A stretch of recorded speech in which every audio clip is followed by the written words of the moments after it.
Okay, be honest with me here. How are you supposed to get up and give an amazing, incredible speech when you literally feel like your heart's about to stop, like your blood pressure is 250 over 250, like you can't breathe? It can be nearly impossible. People have all these techniques, this script writing, and I'm going to start out with this opener, and then people get up and they're so nervous they can't deliver anything.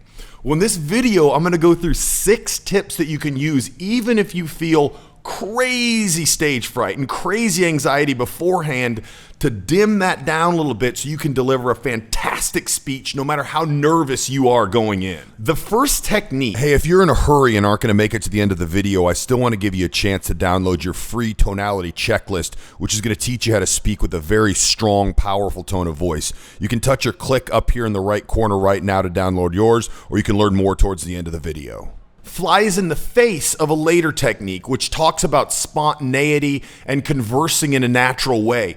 You want to start out with the first 30 seconds of that speech down cold. I want, if you're running in the rain and there's a tornado chasing you, I want you to be able to recite that first 30 seconds like the back of your hand. What this is going to let you do is assimilate and get used to the pressure, get used to everything that's thrown at you. We can practice, we can go to the venue beforehand if we have the ability to do so, but you don't know how that's gonna feel. You don't know the energy of the crowd. You have no idea. So you need to give yourself 30 seconds of basically just going up there on autopilot and regurgitating what you've practiced so many times. From there, you're going to be able to back off and be more conversational and get in more of a better rhythm. But it's very important to have zero ambiguity in what you're going to deliver for those first 30 seconds. This is so important. This is going to set the rhythm. This is going to allow you to get up and build up that confidence and tell your subconscious, okay, everything's fine. I'm nervous. I can feel the social pressure. I can feel the anxiety, but I've got these 30 seconds. And the stress level and your subconscious pressure that's putting on you is going to go down. So at the end of that 30 seconds, you're still going to have some, but it's going to be much different than that panicky, you're drowning underwater kind of stress that you feel right off the bat. So get that first 30 seconds down pat. I don't care how many times you have to rehearse it. I don't care how many people say you don't want to speak verbatim, word for word. You do the first 30 seconds. Then you're going to switch. You want to think of the speech as a conversation, as an interaction. If you can get out of your own head and stop thinking, this is me going to give a performance. That's not what great speakers are thinking about. They're thinking about, how can I communicate? What will this crowd be receptive to? And if you think of it more like you're trying to express the most value you possibly can to the crowd, you're trying to help them, you're being very empathetic, it's going to take the stress off you, because now you're not just the performer getting up there. You're not Michael Jordan trying to score points. You're trying to work with the crowd. You're a team trying to accomplish the same thing. Now, one thing that I've learned that can help do this, if I don't knock this computer completely off, is to focus on interweaving what you're passionate about throughout the entire speech. So if it's a speech on basketball and you've always played the point guard and you've got a real fanatic passion towards ball handling, weave the ball handling premise throughout the whole thing. Or if it's a business, maybe it's an entrepreneurship speech and you always love bootstrapping things. You love that grind. You love taking no additional capital. Weave that through the entire speech. Even if it's not the core premise of the speech, by you weaving in what you're passionate about, it makes it much more easy to deliver with that passion, which is very engaging to people. So a lot of people think, it's not about specifically bootstrapping a company. Fine, don't focus on that, but it's very easy to touch on little aspects of that in each point, which is going to engage you, which is therefore going to engage the audience. So think of it not as a presentation, but as a conversation and an interaction, and focus on what you're passionate about specifically throughout the entire conversation. Okay, this one may sound a bit new agey, but I would ask you to step back from any preconceptions that you have about the word meditation. So to me, what meditation means is one thing. It's got no association with any religion or any ideology whatsoever.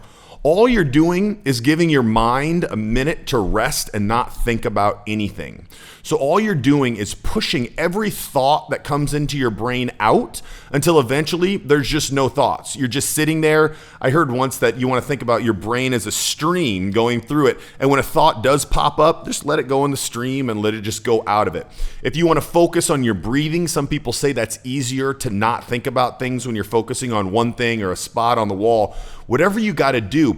Very difficult when you start. It can seem nearly impossible. Some people, it takes a week or a couple weeks even to be able to get that still mind for 15 or 20 seconds. But once you're able to do it, your entire systems, your breathing, your heart rate, everything goes down. It really is like a reset. So I would encourage you, practice this. Start doing this a month before. Don't sit like a yogi for 30 minutes. Do it for 2 or 5 minutes. Learn how to do that, because one thing I do, if I have something really big and I can tell my heart rate's up and I'm getting a little bit nervous, I'll just sit there for 60 seconds and clear my mind, and everything goes down. I'll do that 5 minutes for the presentation, and then you go out there and you're nice and calm. It really is very impacting. So I would encourage you to at least try it out, see if it's something that resonates with you. And if it does, it's a really nice way to reset when you can feel your body starting to flip out and go crazy. The fifth key is to not resist your nervousness. No matter what kind of techniques you do, if you're a famous public speaker who's been speaking for 10 years, most people still get nervous before they go up. And a problem with that is when you're constantly fighting it, it compounds, because now you're upset that you're nervous. You're like, what am I going to do? I'm nervous.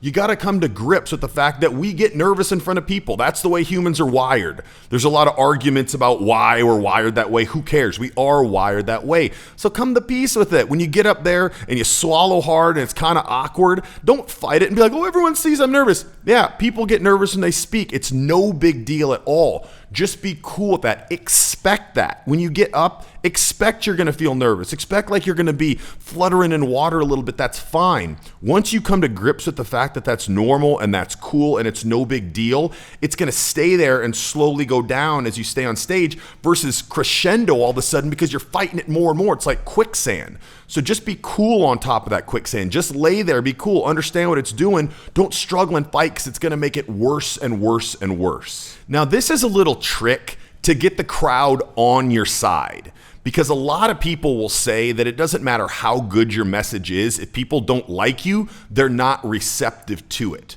So if you can start out by articulating gratitude, it's going to turn the crowd to your side immediately. Think of Lou Gehrig's favorite, I don't think it was his favorite, his famous speech where he realized he couldn't play baseball anymore because of his condition, and he got up there and he said, "Today, I consider myself the luckiest man on the face of the earth."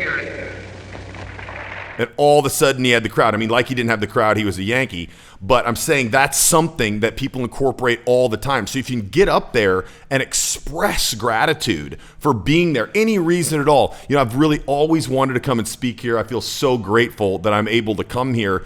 It's endearing to people. And be honest, don't put on some shtick, but pick out something that you're grateful for and express that. And then you're going to have the crowd on your side. Now, let's go back to that first 30 seconds for a little bit. When you first get up there, how are people judging you? How are people assessing you?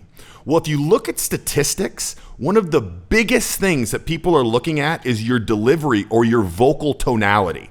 So if I get up there and I say, hey, I'm so glad that you guys invited me out here. I've always wanted to speak on at Stanford's campus, versus I feel so blessed that I've been invited out here. I've always wanted to speak on Stanford's campus.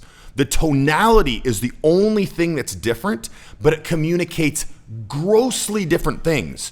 So you need to be sure that throughout your speech, and especially those first 30 seconds that you're going to get down pat, are delivered with expert tonality. And if this is something that you don't feel like you have or you don't understand, I put together a free tonality checklist. You can touch or click right up here to download it.